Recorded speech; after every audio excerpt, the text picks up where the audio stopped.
and that you close your doors. Yeah. After the presentation that we're giving now, but no, that's another name. Yo te Okay, aviso. I'm gonna go live.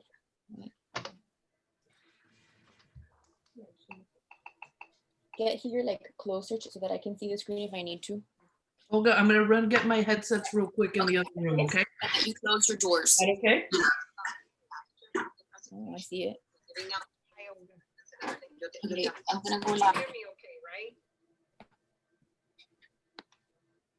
Can you hear me okay, Yeah, Olga? You can, Yes. right? Okay. yeah, Is sister gonna open up with a prayer or anything? I think so. Okay. And would she introduce Anna? Yes. Okay, we're live right now, so hang on.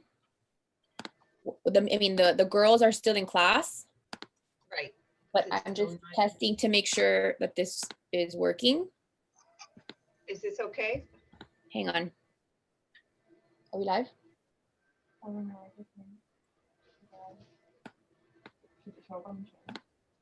It should. Is it public?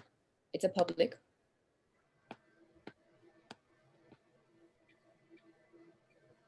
I mean, I see it. YouTube. Here. Let me see if I send you this. Copy streaming link.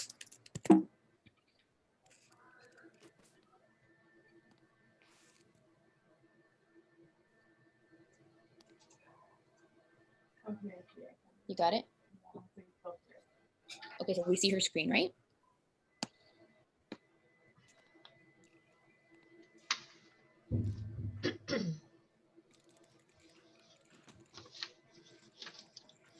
Okay, got my headsets. Thank you. Okay. Did it work? Yes. Okay. Okay, I just sent everybody the live stream link. Okay, so what we're gonna do is we will wait now until 9:05 to start. I'm gonna see if Sister Carmen will jump on. So, and again, if you need to reach me, then just make sure that you text me. Okay. Phenomenal. Thank you. Is Thank the you. lighting okay? I took off the shade on the lamp. I think it's better because it Yeah. catches the homie, right? Miss Blanco, can you move your so that I can see more of your face? Yeah. Can you move the camera? It's right on top. There. Lucy better? Lou. Anna. Is that okay now, Olga? Mm-hmm. Okay. Okay, mute yourself, and I'm gonna call you on the Wait a phone, Miss second, Blanco. mute myself. Where's the mute button? I don't even, hold on.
Good Hello. morning, sister. Oh, hi. How are you? I'm wonderful today. How are you?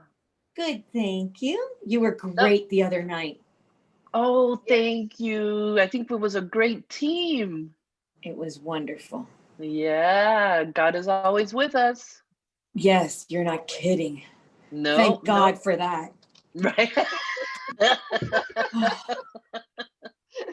Amen. Oh, yeah, let me Wait, tell you. just as an FYI, we're already live. Oh, So good. Hi, we're going to everybody. start the presentation. We'll wait a couple at 9:05 because that's the beginning of the focus block, and then we'll go ahead and get started. Anna, you'll go ahead and share your screen, but we are already live because I did send that link to our teachers. Okay. Okay, perfect. Thank you. So I can say hi. You can't. The girls are probably watching because they ended class at 8:50. Oh, hi, girls. Hello, everybody. It's so nice to see you. Well, you can see me. I know you're there. It's like, it's how it is with God. I talk and I know God is there. I'm talking and I know you're there. It's so good to know that you're there. And I'm going to see you in person soon. You're going to Yay. love our speaker today. I heard her the other night when she shared with your parents, and I learned so much that has helped me. I know this is going to help you. So listen carefully. Thank you, sister. It's true. Well, I'd love to be able to translate and to parallel all of your thoughts and beliefs of all of Our Lady of Lourdes and administration. So as a channel. So I thank you. All right, we're going to go ahead and get started. So, sister, if you would like to formally welcome everybody and lead us in prayer, and then we'll go ahead and get started. Good morning, everybody. Welcome. It's so wonderful to see you today. I'm so happy that you've joined us. I know you kind of didn't really have a choice, but I'm so glad that you joined us. And I know you're going to get so much out of this presentation this morning. And as always, let's begin with a prayer. Let's ask, hold on one second. My phone was buzzing. Let's pause for a moment and gather all of our prayers and intentions. Let's always remember that we are always in God's presence, especially when we gather together to pray.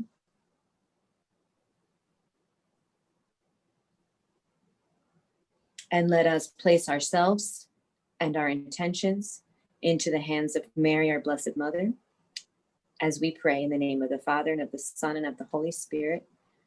Hail Mary, full of grace, the Lord is with thee. Blessed art thou among women, and blessed is the fruit of thy womb, Jesus. Holy Mary, Mother of God, pray for us sinners, now and at the hour of our death. Amen. Our Lady of Lourdes, pray for us. In the name of the Father and of the Son and of the Holy Spirit. Amen.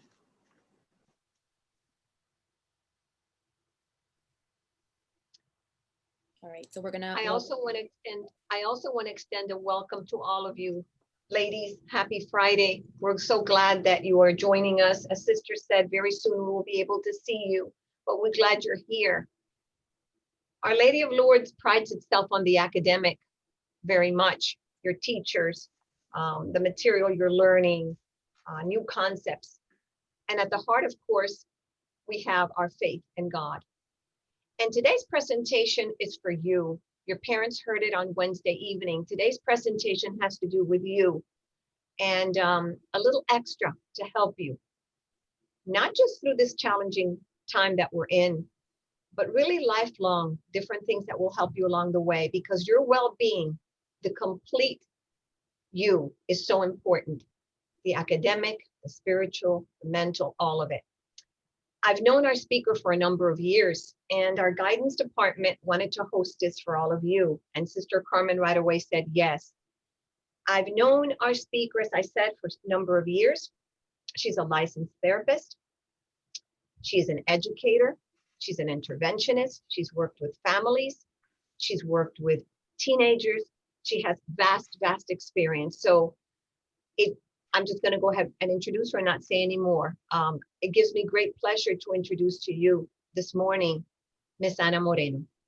Ana? Thank you. And thank you very much, Miss Blanco, Sister Carmen. I really want to thank everybody at Our Lady of Lourdes.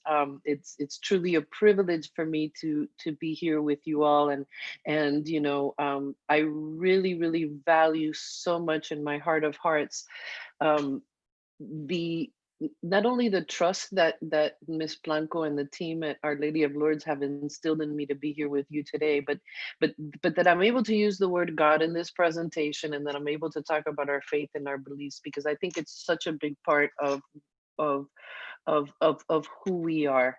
And I did as Sister mentioned, I spoke with your parents, those that were able to make it on Wednesday night, and the lens that we looked at this through, and being able to do this, I want you to know, is very much through the lens of your age group and the young, because I want you to know that we recognize the extra challenges that the COVID and the pandemic and the quarantine and the lockdown has had on you in particular.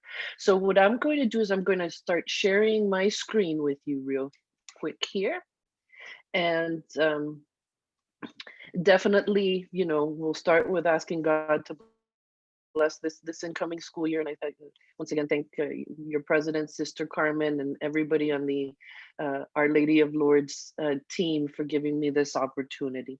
So as Ms. Blanco and I were talking, one of the things that recently came out that stood out to me was that the most recent polls from the Center for Disease Control have shown some pretty scary numbers here for us. And I have found that these actually they make a lot of sense to me. And this poll was done in June of 2020, so it's extremely recent. And what this poll has found is that about 25%, one out of every 4 young adults between the ages of 18 and 24 have actively considered taking their own lives due to this pandemic. Okay, about 75% report at least one bad symptom of anxiety or of depression, and about 25% reported that they have turned to substances. Either they've started using substances, or they've increased their substance use in order to deal with the pandemic and to deal with the feelings that have come along with it. And these are very scary numbers. And I can understand, we can understand the desperation and the difficulty during this time, especially for young people. For older people, I'm not going to tell you it has been easy, because it hasn't. However, it's different for you all. We want you to know that we see that and we recognize that.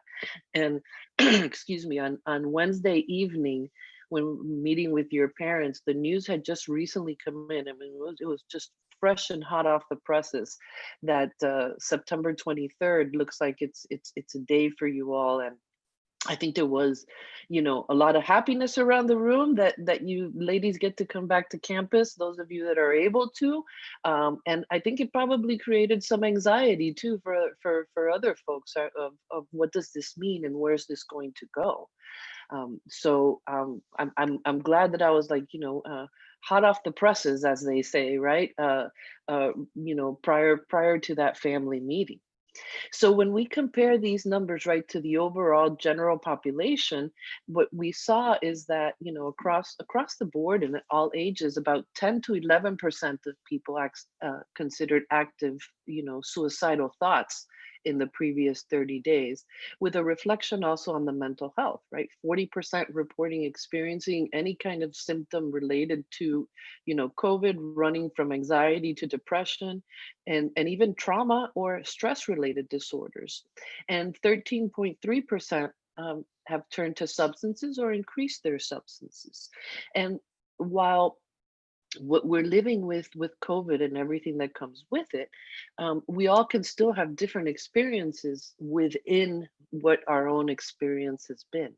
I'm sure at this point, somebody or more than one person that has tested positive, potentially has been hospitalized, deaths related to COVID. I know, I know 4 people that have died from COVID, and the first one, got ill very, very soon into it, like the 3rd week of March. And went through everything that you heard on the news, from intensive care to the ventilator to the ECMO machine, the one that takes the blood out and circulates everything. And unfortunately, he did not make it in the end. So we all have different perspectives and different effects, yet with the same common shared humanity. So in particular, as we look at what the losses have been for your age group and for the young adults, one of the huge ones is just how this has really gotten in the way of continuing to develop your personality, developing who you are, developing your identity, very respectfully, kind of stepping away a little bit from mom and dad, and not in a bad way, but in a good way, right? Just, finding your way in the world.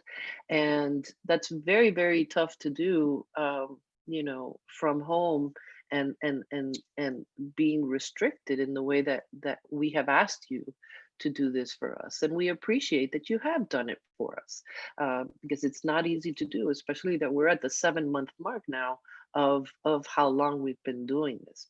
So this has led to, restricted time with friends. And at one point it was no time with friends, right? It was pretty much, everybody at home.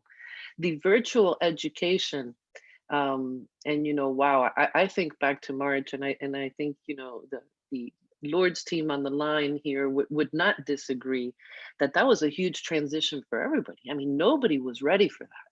It was just from one day to the next. You're not coming back to campus. Here you go, everything online, and then us being able to get everything up to par, and you're adjusting to it. I mean, that was just such a difficult time with everything else, that we were living currently.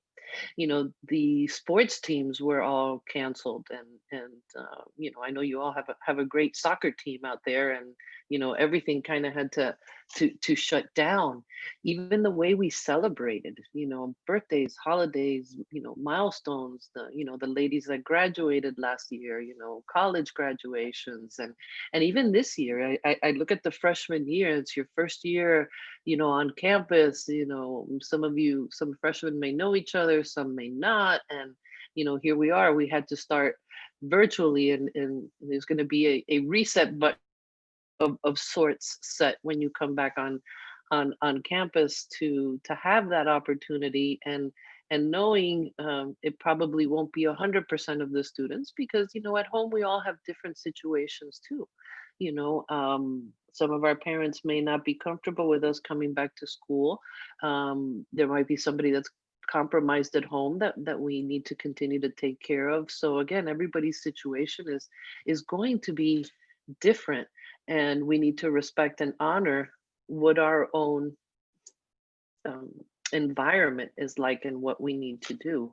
And sometimes safety, and what I mean by the safety is that in the homes where there is any kind of abuse, that people were quarantined together and forced to be together, some people really did have safety issues, because there was no place to go. Some of a lot of the women's shelters, shut down for the quarantine.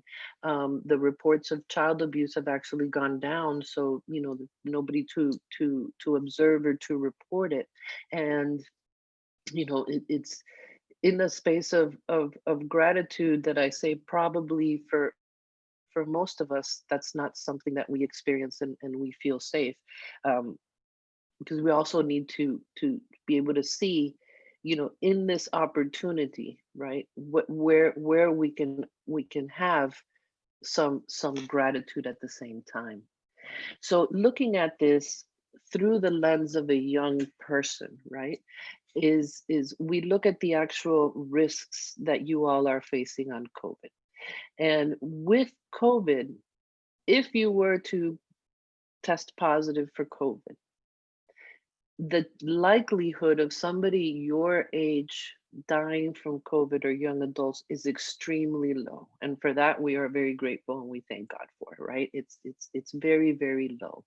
And when we look at the number of young people that have died related to COVID in comparison to the number of deaths claimed by suicide and unintentional drug overdoses, it is about 0.01%. So as is, if we were, 1 year ago, there was much more risk of unintentional drug overdose or death by suicide than there is of COVID, and that remains the same. So please know that we recognize that and we see that, and we're grateful for that. But then we look at the other risk that's being faced, in particular by your age, is what is this isolation doing? People, we hear the term a lot, social distancing, social distancing. I'll tell you, I don't like that term. I prefer physical distancing, because we don't want you to socially isolate. We need you to physically, separate, but not socially, not in that way.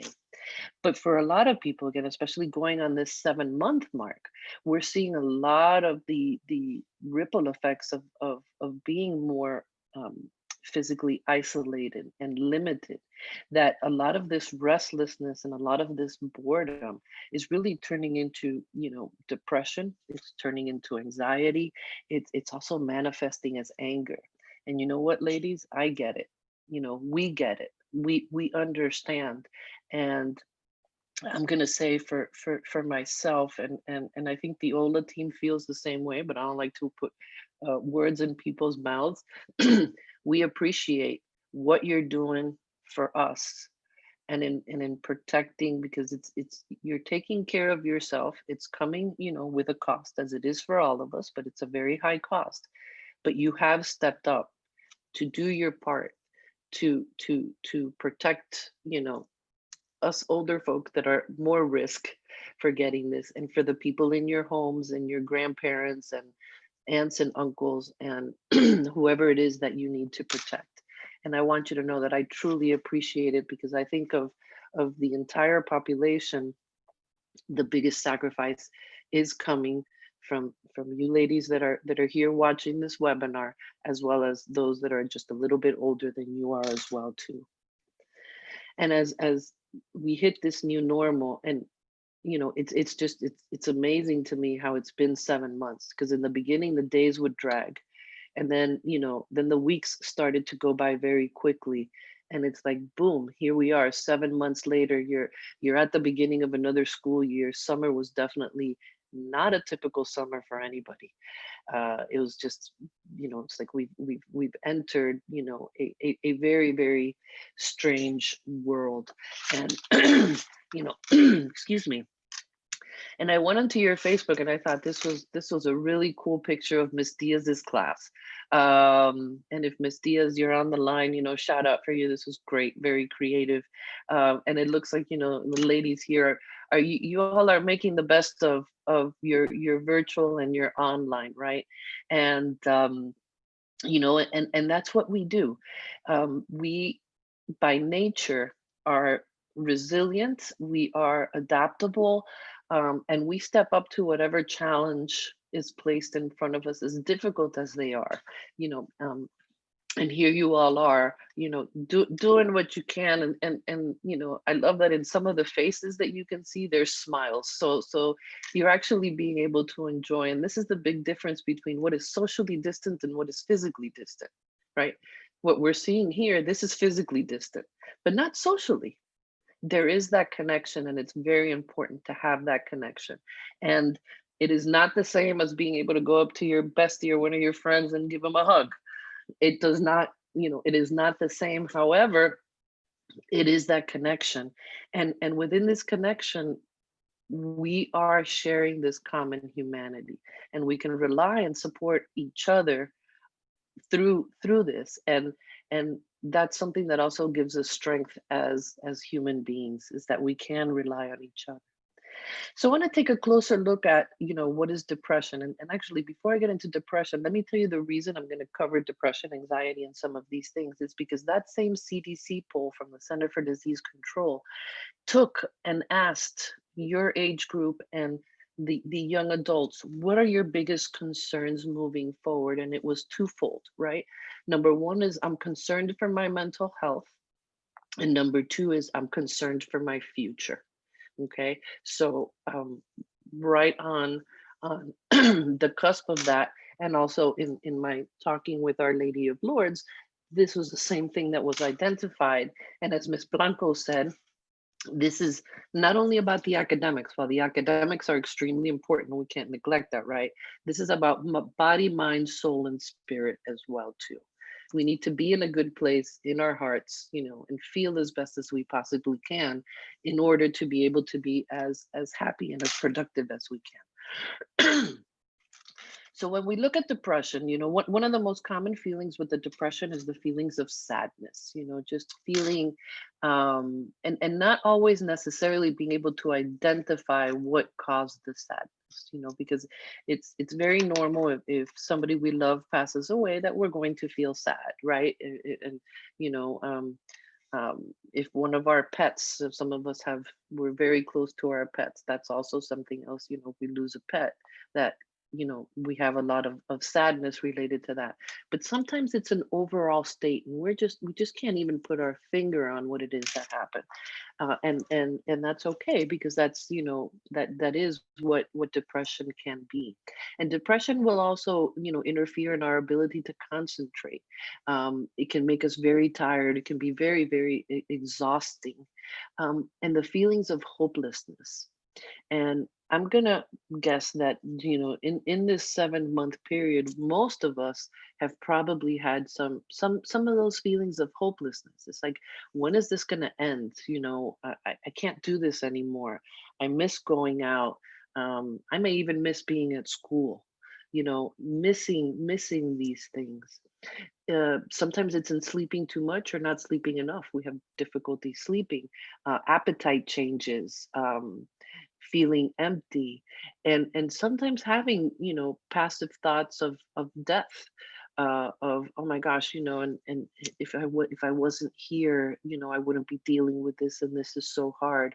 And then we're able to bring ourselves out, and we're going to talk about some of those things, and some of those ways that we can continue to navigate through this and have hope. And one of the things on Wednesday's webinar with your parents, finding out that the archdiocese has given the green light. I know for me, just wow, and I think for everybody on the call, just brought back that hope. It's like, yes, we're moving, we're coming forward, we're coming back into some of these things that we know and are more normal, and it's going to give us more structure in our life. Then we hit the anxiety. Now, anxiety comes in many forms. There's different types. We have a generalized type of anxiety, which can be just about anything or everything, from school to fear of going somewhere and something happening. It could be related to medical. If you have a headache, maybe thinking, worst case scenario of what this headache could mean, and could this be COVID? And it's just an overall state. Some people have also experienced panic disorder or panic attacks, which are extremely terrible things to feel. And that has a lot of physical symptomology that comes along with it, from racing heart to possibly feeling lightheaded, shortness of breath, feeling that your hands and feet go numb, feeling like, quote unquote, I think I'm going to go crazy, because it's very overwhelming.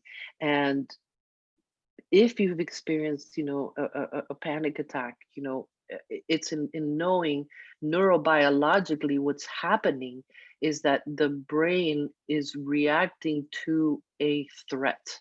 Now, there's not a big lion in front of us at this moment, right? That we need to feel that kind of panic coming in us, but the lion is really something that's inside of us, because There's so much going on.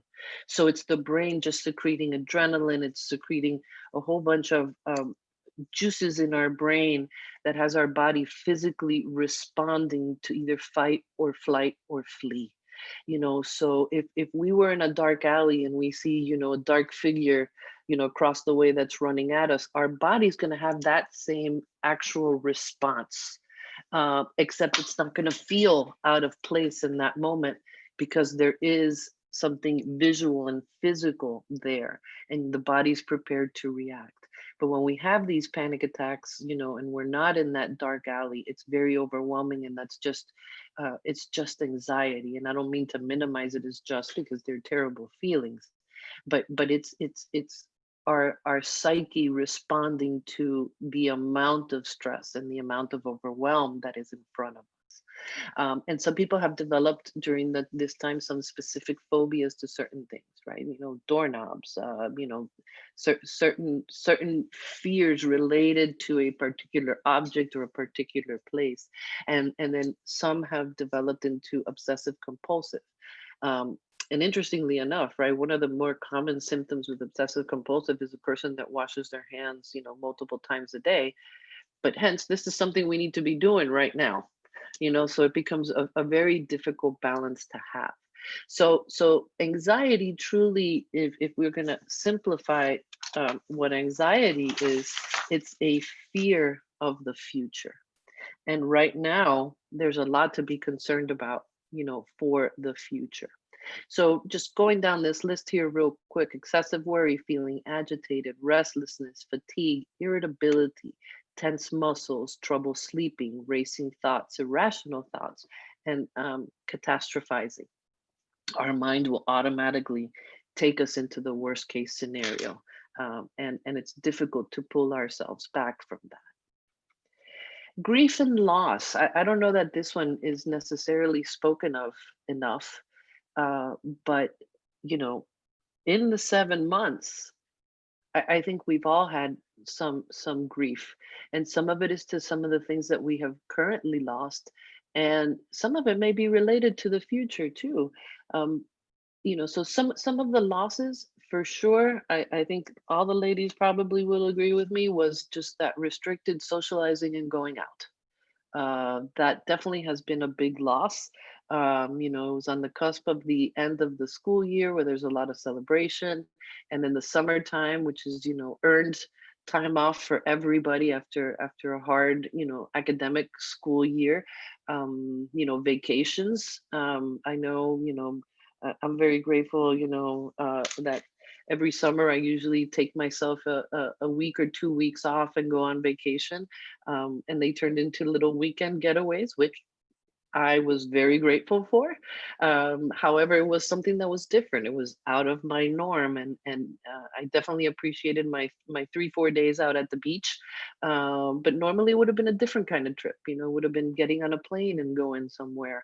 And that didn't happen this year, but that's okay. I disappointed and sad? Yes. But was I happy also that I was able to take those days and get to the beach, and that I have health and my family has health? Absolutely. Absolutely. Another grief is the virtual education, the no sports, all of these things that we have talked about.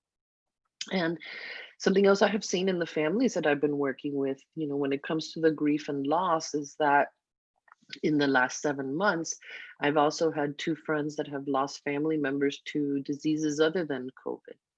And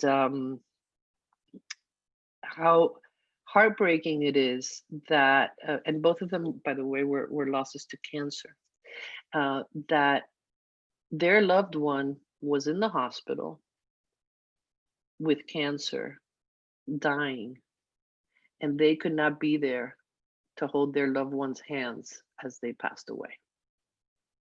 They were right outside those hospital doors, and could not be there. Death is never easy for us, even though we have our faith and we know that, our loved one is in heaven and they're in a better place. We are still human. So we grieve the losses.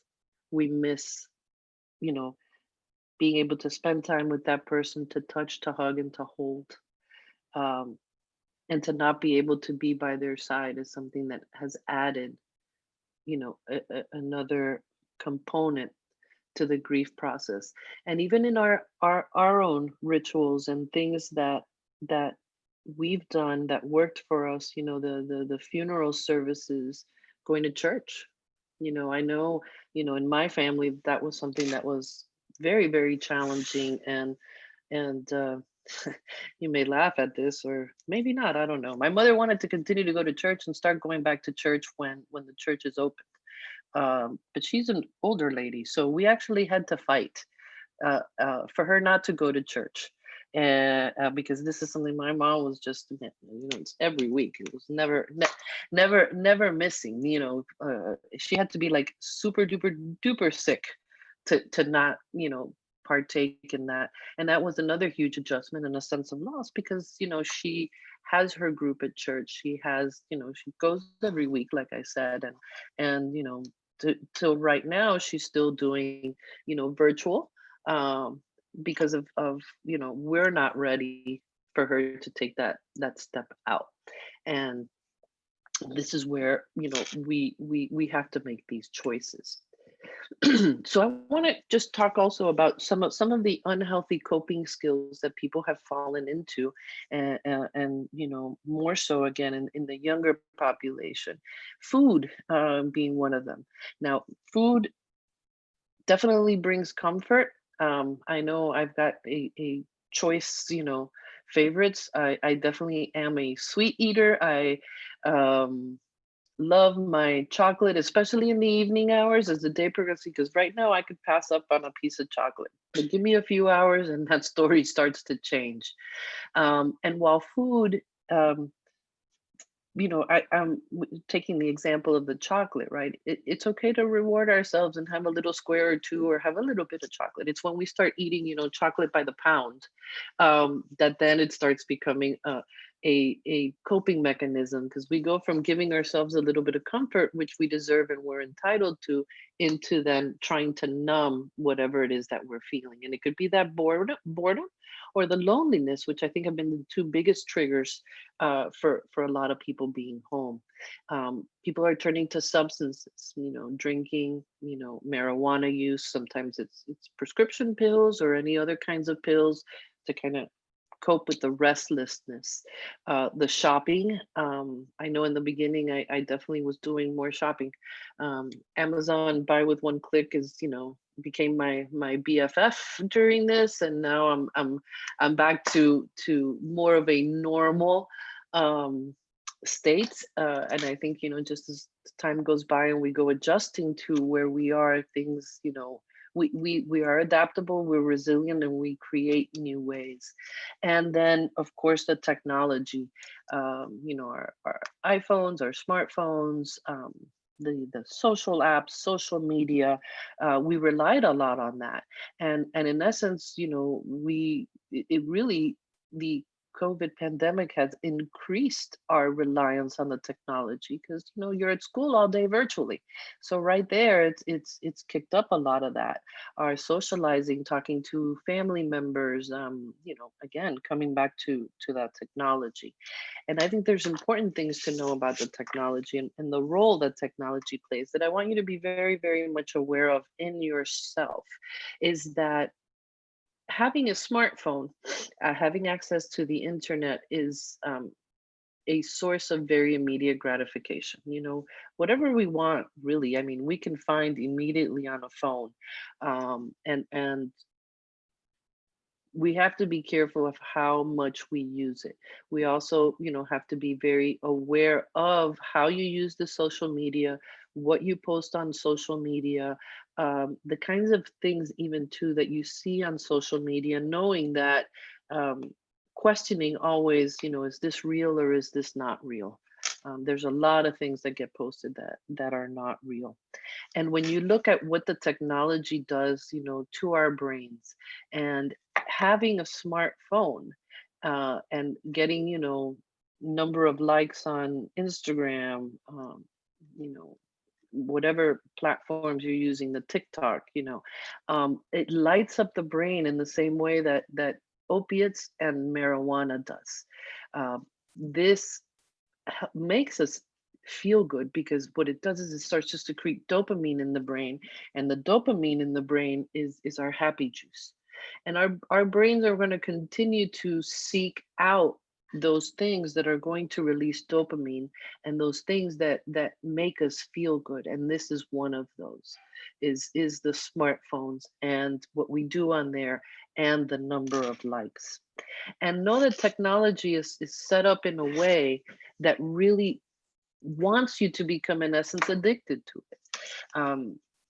When COVID first started and the quarantine first started, it was amazing how many people signed up for Netflix and Hulu, and they already had a lot of subscribers, because I know I already had Netflix, and I had a couple of the streaming, but how many people signed up for it? And it really, the way Netflix is set up and Amazon Prime it's automatically plays episode after episode after episode after episode, and we can sit there all day and binge watch, and I know I did. In the beginning of this, it was like, okay, there's kind of like nothing to do, so I would read for a little while because I like to read, but then I'm like, what am I going to watch? And back to back, boom, it goes. We also have Snapchat that have the streaks, and want to make sure that we don't miss a day. We've got to be on top of this. We've got to be keeping our streaks on here. And with the games, same thing. I was sharing with your parents that I'm a Candy Crush Saga player. I love Candy Crush Saga. That's my mindless entertainment. And here's the thing with Candy Crush, if anybody else plays it, if you go in every day, you get a prize, and you get 30 minutes time once you pass, I think it's 7 days or something. And I'm at like 378 days straight or something like that. I've passed the year mark. So here I am at the age that I am, and I think about my Candy Crush Saga, and I got to tell you, I think about it every day. It's kind of, I go in, I get my 30 minutes, and I get my mindless entertainment. And this is the way that it's built. It is built absolutely, to do what it caused in me. And in the video games, we have the level up, keeps going. And some of these games really that don't end. And going in and checking for the likes as well too is another way that it kind of will foster and bring in the wanting to continue to do this constantly over the time. So why do people overuse this? Well, a big one is the FOMO. We don't want to miss out. We want to be remembered. We want to be seen. And we're neurobiologically wired for this. We're neurobiologically wired to have connections.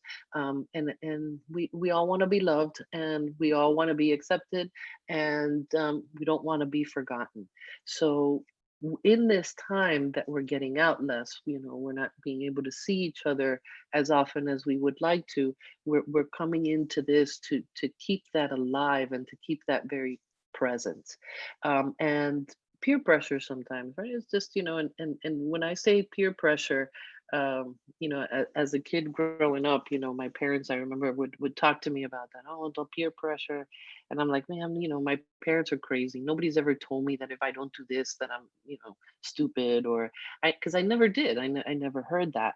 And, as I've gone, growing up and in my own process, and I look back on my life, and the peer pressure that I experienced was, I'm going to say, more self-imposed than else. It was in, what are the people around me doing? And I felt that if I wasn't doing what they were doing, that maybe I could do that once or twice, right? Get by with not. But by the third or fourth time, I really thought, oh my God, they're not going to tell me to go out with them anymore, because it's really awkward that every time they're doing this and I'm not. And so I pressured myself and did things sometimes that I didn't want to do, but it was more important for me to remain a part of than not. And believe me when I tell you, I didn't realize that at the time. I only realized that as I got older, that's actually what my experience there was. And taking that to another level, ladies, is as navigating this time of life, identifying, what's important to you, what are your values. There's a very big difference between my trying to fit in with a group than my feeling as if I belong in the group. Because when we try and fit in, which is the example I gave about myself and some of these decisions that I made, I realized what I was trying to do was fit in. So I started doing what this group was doing when it really did not resonate with my value system and who I was. You know, when that shifted, and I'm very grateful that it did shift, and it took a little bit of time because I had some naturally occurring consequences, and just feelings of guilt inside of me. And by the way, guilt is not a bad feeling. It's one that just lets us know that doing something that doesn't parallel and mirror my values. Once I shifted into the more of the belonging, it became much easier in many ways because I didn't have to play act or do things that I didn't want to do, and was with a group that was very similar to me, and I felt like I belonged versus that I had to give or do things to be accepted, and I was just able to be. And I hope that that made sense. It's one of the drawbacks of technology is that I can't see faces, but I hope that made sense. So some of the worries moving forward, we've got some big ones that we hear about, and they've changed a little bit in as we've gone through this 7 months, and definitely second wave. Here we go. Is there going to be a second wave? Flu season is right around the corner. There's flu shots that are available, right now, and some physicians are saying, don't take the flu shot now because it's a little too early because it might wear off by February or March. And then you have other doctors saying, no, take it now because, you started the beginning of this. So we have all of this back and forth, definitely talking about, most are confident that there will be a second wave, but what's that going to look like? And what if it mixes with the regular flu? And it's like, just hearing all this is extremely overwhelming. How long will it take to make a vaccine? And boy, I think we've heard plenty of different kinds of answers for that one too, right? And then will they accelerate the FDA process, and who's going to be the first people that are testing it? And again, we just don't know. The schools, and recently, again, September 23rd is your day. The university campuses, moving forward, I mean, so many of them are empty. And then you have them that they're doing hybrid, and even speaking in particular of U of M, the students that they do have on campus are also restricted on leaving campus. The football games, I think I heard, the last I heard, and I could be wrong, don't keep up with sports a lot, but I must be honest, that the first few games for students are not allowed to go to the stadium. So we're all kind of navigating in very, very new territory. And the poll also showed, and I agree with this because I see, teens and young adults, it's truly, it's what's our future looking like? What's going to be the future of our mental health, moving through this and moving forward. So really what it kind of boils down to, if we can do this simply, and I don't know that, how simply we can really do this, is that we are living in a time of uncertainty. And at this time last year, we were also living in uncertainty. It's not like this is something new. However, the restrictions and what COVID has brought to the table has added another layer of uncertainty to the world that we are living in. And the political situation that we are living right now too, and we're not going to go into details about that, but that also, I think, has created a lot of feelings of uncertainty. And Ms. Blanco and I were talking not that long ago about more uncertainties that we're experiencing, and how sad it is to see, how many hurricanes are out there, what the hurricanes have done, the fires in California, the violence, the protests. There's so many things today that are out of our control that a year ago were not this way. Let's just go with 7 months ago, we're not this way. That our plates are just overflowing with how much uncertainty there is right now. And we all cope differently. We all cope differently, and there's no right or wrong way. But we are affected. And truthfully, the uncertainty is not going to go away. It's not something that, these are not things that can be answered. COVID is new, pandemics are not new, but this is new. It's about how do we adjust in living more comfortably with uncertainty. That's really where the answer lies. And that's a tough answer to have, because while we are sharing this together, our individual experiences are different, but the commonalities that we all share is living in uncertainty, our moments of sadness, our moments of anxiety, our moments of anger, because I know that in the midst of this too, I've had little pops of anger, of, being trapped at home. And I think we're all entitled to have, our little breaks of having meltdowns, of just being able to kind of like, kind of just scream, and then we got to get back up and we got to, keep moving forward. So there's certain things that I can do, and that's where I can hold some of this power. I can control my attitude. I engage in a couple of activities in my life that help. In the morning when I wake up, I make it a point to be grateful for the fact that I woke up. The process of waking up neurobiologically is pretty complex, and very grateful that my brain did everything it needed to do this morning, to wake me up so that I could be here with you all. And I take that for granted. I take for granted that then, I put my feet on the ground and I get out of bed and, I take a shower, make my coffee. These are things I take for granted. I take for granted, that as I've been speaking with you all, that I haven't had to, multitask and think, okay, I need to make sure my heart is beating. I need to make sure my kidneys are flushing. I need to make sure my intestines, are processing, and my digestive system is processing the breakfast I ate before, coming to join you. And that's what I can control. Is I can control my attitude. I can control my eating. I can control my contact with people. By the end of the day, and certainly by the end of the week, I'm kind of Zoom exhausted. I cannot tell a lie. I mean, it's a long time, sitting in front of a screen, but I still make it a point to reach out to my loved ones, even if it's for 5 minutes, and just touching base. As exhausted as I am, I do that. I can also control, how I'm going to take care of myself, stepping out of my home, wearing my mask, washing my hands, where I go.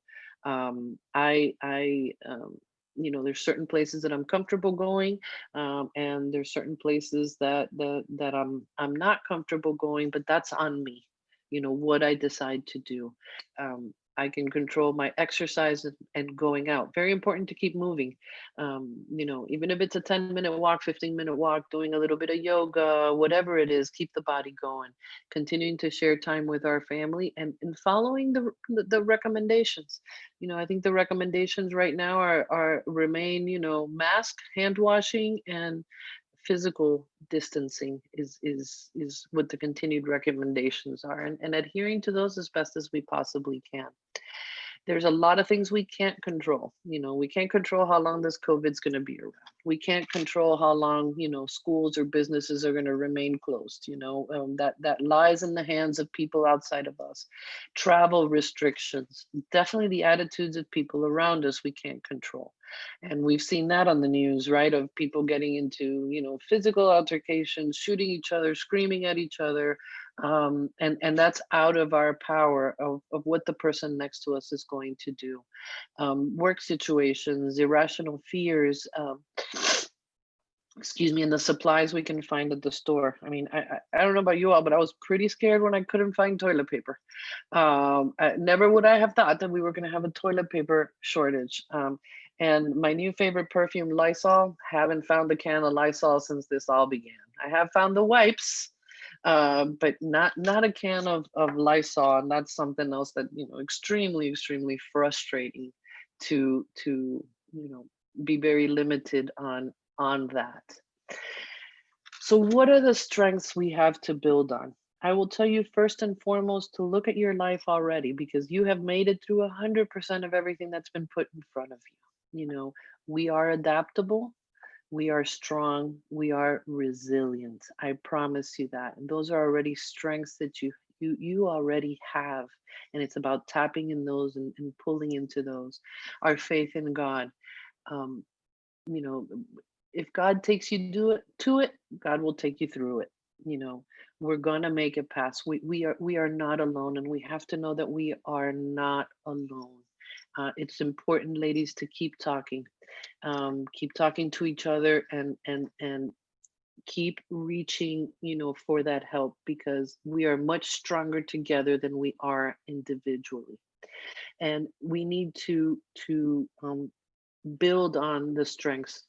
Keep building, keep building, because you've got this. You have got this.